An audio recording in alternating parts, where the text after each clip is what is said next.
Ditekannya adalah untuk menghadirkan husnul khotimah, happy ending. Membuktikan berakyat bahwa pilihan mereka kemarin tidak salah kepada wakil-wakil kita, baik di pusat maupun di daerah.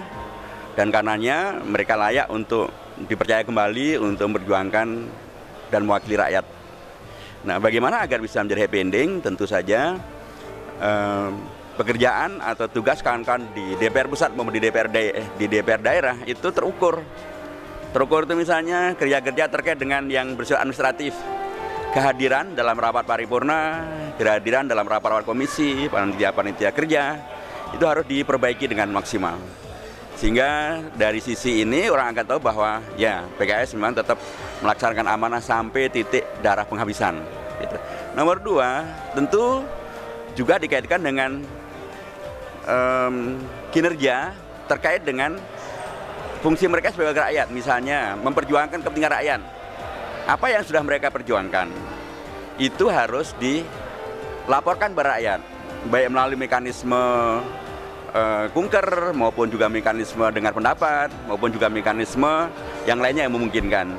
Jadi kita dalam konteks di pusat kita sudah memutuskan sesuai dengan keputusan Majelis Syuro bahwa anggota DPR harus semakin fokus untuk melaksanakan amanah ini dan tidak diizinkan untuk melakukan kegiatan-kegiatan yang mencederai dan menghadirkan citra yang buruk seperti kunjungan kerja studi banding ke luar negeri.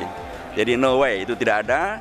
Mereka harus lebih fokus untuk bekerja di dalam, lebih fokus untuk berkomunikasi dengan konstituen, melaporkan kepada konstituen apa yang sudah mereka kerjakan, supaya konstituen tahu bahwa wakil mereka bekerja dengan sesungguhnya. Waktu masih ada dan saya yakin selama ini juga mereka lakukan itu. Tetapi karena kita ingin happy ending, kita ingin husnul khotimah, ini perlu lebih stressingkan lagi.